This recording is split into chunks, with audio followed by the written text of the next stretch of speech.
దేశంలో పసుపు సాగుకు ఇంకా 200 ఏళ్ల కిందటి పద్ధతులే పాటిస్తున్నారు. పసుపు దిగుబడి పెంచడానికి కొత్త వంగడాలేవీ ఉనికిలోకి రావటం లేదు. ఆ దిశగా కేంద్రం పరిశోధనలను ప్రోత్సహించటం లేదు. నిర్లక్ష్యం ఏ స్థాయిలో ఉందో దీన్ని బట్టే తెలుస్తోంది. అసలే మార్కెట్లో పసుపుకు మద్దతు ధర లేదంటే కేంద్రం పసుపును దిగుమతి చేసుకోవటం వల్లే రైతులు మరింత నష్టపోతున్నారు. పసుపు రైతుల సమస్యలు పరిష్కారం కావాలంటే పసుపు బోర్డు ఏర్పాటే ఏకైక మార్గం, అనివార్యం కూడా. అందుకే టీఆర్ఎస్ గత 5 ఏళ్లుగా జాతీయ పసుపు బోర్డు ఏర్పాటుకు అవిశ్రాంతంగా కృషి చేస్తోంది. దానికోసం టీఆర్ఎస్ ఎంపీలు ఎక్కని కొండలేదు, మొక్కని బండలేదు.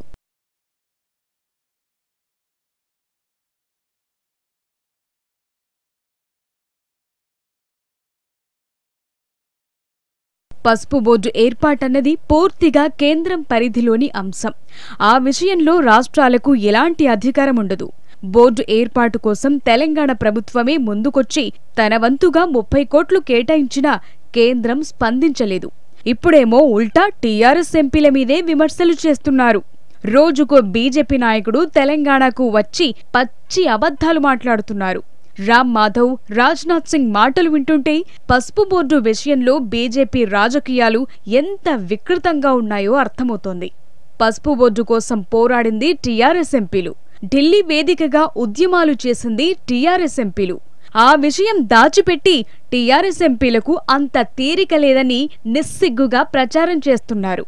5 ఏళ్లు అధికారంలో ఉండి పసుపు బోర్డు ఇవ్వటానికి చేతకాని బీజేపీ నేతలు ఇప్పుడు 4 ఓట్లు రాలతాయనే భ్రమలో ఇక్కడికొచ్చి మేనిఫెస్టోలో పసుపు బోర్డు పెడతామని చిలక పలుకులు పలుకుతున్నారు. వారంలో చేస్తామని మాయల ఫకీర్ మాటలు మాట్లాడుతున్నారు. పసుపు రైతులు 2010లో ఢిల్లీలో ధర్నా చేస్తే ఆనాడు బీజేపీ జాతీయ అధ్యక్షుడి హోదాలో ఉన్న ఇదే రాజ్నాథ్ సింగ్ హామీ ఇచ్చి ఇవాళ అడ్డగోలుగా మాట్లాడి తనది నాలుక కాదు తాటిమట్ట అని రుజువు చేసుకున్నాడు.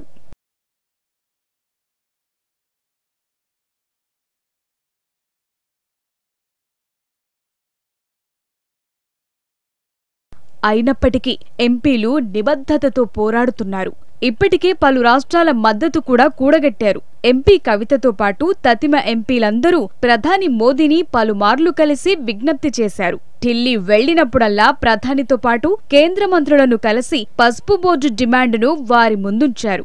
2014 జూన్ 12న కేంద్ర మంత్రి నిర్మలా సీతారామన్కు ఎంపీ కవిత లేఖ రాశారు. ఆ లేఖను కేంద్ర వ్యవసాయ శాఖ మంత్రికి పంపుతున్నట్టు 2014 జూలై 10న నిర్మలా సీతారామన్ రిప్లై ఇచ్చారు. 2015 మే 8న ప్రధానమంత్రికి టీఆర్ఎస్ ఎంపీలు లెటర్ రాశారు. నిజామాబాద్ జిల్లాలోని పడ్గల్లో టర్మరిక్ స్పైస్ పార్క్ ఏర్పాటు చేయాలని కోరుతూ 2015 మే 20న కేంద్ర మంత్రి నిర్మలా సీతారామన్కు మరో లేఖ పంపారు.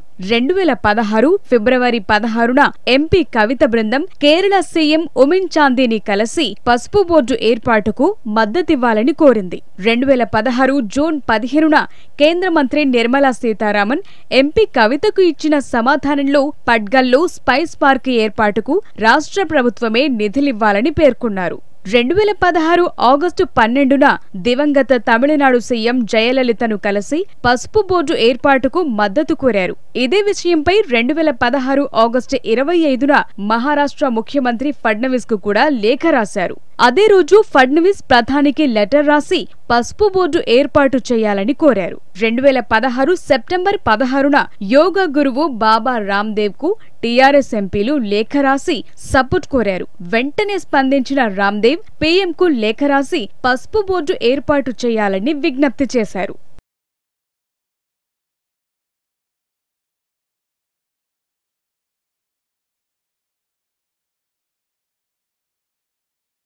జాతీయ పసుపు బోర్డు కోసం టీఆర్ఎస్ ఎంపీలు పార్లమెంటు వేదికగా అవిశ్రాంతంగా పోరాటం చేశారు. పార్లమెంటు సమావేశమైనప్పుడల్లా ఎంపీ కవిత ఈ అంశాన్ని ప్రత్యేకంగా ప్రస్తావించారు. పసుపు రైతులు ఎదుర్కొంటున్న సమస్యలు, ఇబ్బందులను పలుమార్లు కేంద్రం దృష్టికి తీసుకెళ్లారు. 2017 మార్చి 24న లోక్సభలో టర్మరిక్ బోర్డు 2017 పేరిట ప్రైవేట్ బిల్ను ఎంపీ కవిత ప్రవేశపెట్టారు. 2017 మే 8న పసుపు బోర్డు కోసం మరోసారి కేంద్ర మంత్రి నిర్మలా సీతారామన్ కు లేఖ రాశారు. 2017 జూలై 1న ఎమ్మెల్యేలతో కలిసి అస్సాం సీఎం సోనోవాల్ ను ఎంపీ కవిత కలిసి జాతీయ పసుపు బోర్డు డిమాండ్ కు మద్దతివ్వాలని ఆయన్ని కోరారు. 2017 ఆగస్టు 4న నిజామాబాద్ పార్లమెంటు నియోజకవర్గానికి చెందిన ఎమ్మెల్యేతో ఎంపీ కవిత ప్రధానిని కలిసి పసుపు బోర్డు ఏర్పాటు చేయాలని వినతిపత్రం అందించారు. 2017 డిసెంబర్ 20న కేటీఆర్, ఎంపీ కవిత కేంద్ర మంత్రి సురేష్ ప్రభుతో సమావేశమై పసుపు బోర్డు ఏర్పాటుపై వినతిపత్రం అందించారు.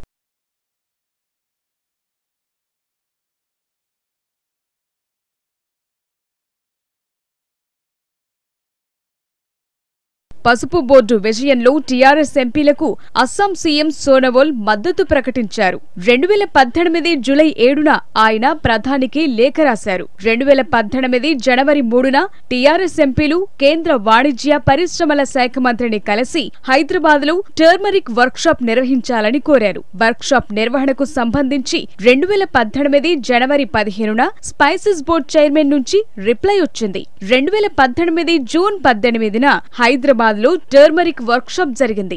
ఆ మర్నాడే అంటే 2018 జూన్ 19న ఎంపీ కవిత కేంద్ర మంత్రి సురేష్ ప్రభుకు మరో లేఖ రాశారు. వర్క్షాప్ లో చర్చకు వచ్చిన డిమాండ్లను అందులో ప్రస్తావించారు. నిజామాబాద్ లో వెంటనే స్పెషల్ టర్మరిక్ సెల్ ఏర్పాటు చేసి 500 కోట్ల కార్పస్ ఫండ్ కేటాయించాలని కోరారు.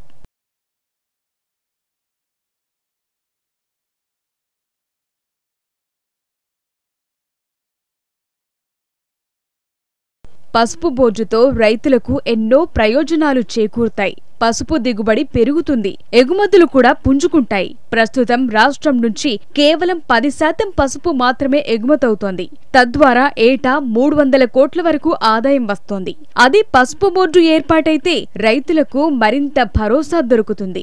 విత్తనాలు మొదలుకొని మార్కెట్ వరకు అనేక దశల్లో పరిశోధనలు జరుగుతాయి. నూతన పరిజ్ఞానం అందుబాటులోకొస్తుంది. పసుపులో కర్క్యూమిన్ శాతాన్ని పెంచడంతో పాటు క్వాలిటీ కోసం రీసెర్చ్ జరుగుతుంది.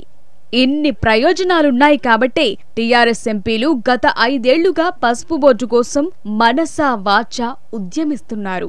అయినా కేంద్రం ఇసుమంతైనా స్పందించటం లేదు. కారణం పసుపు బోర్డు సాధన క్రెడిట్ అంతా టీఆర్ఎస్ కు పోతుందని. ఏ రకంగా చూసుకున్నా బోర్డు సాధనలో టీఆర్ఎస్ చొరవే కీలకంగా కనిపిస్తోంది. ఆ మంచి పేరు టీఆర్ఎస్ ఎంపీలకు రావొద్దనే రాజకీయ దురుద్దేశంతో బీజేపీ నీచ రాజకీయం చేస్తోందని టీఆర్ఎస్ నేతలు ఆగ్రహం వ్యక్తం చేస్తున్నారు.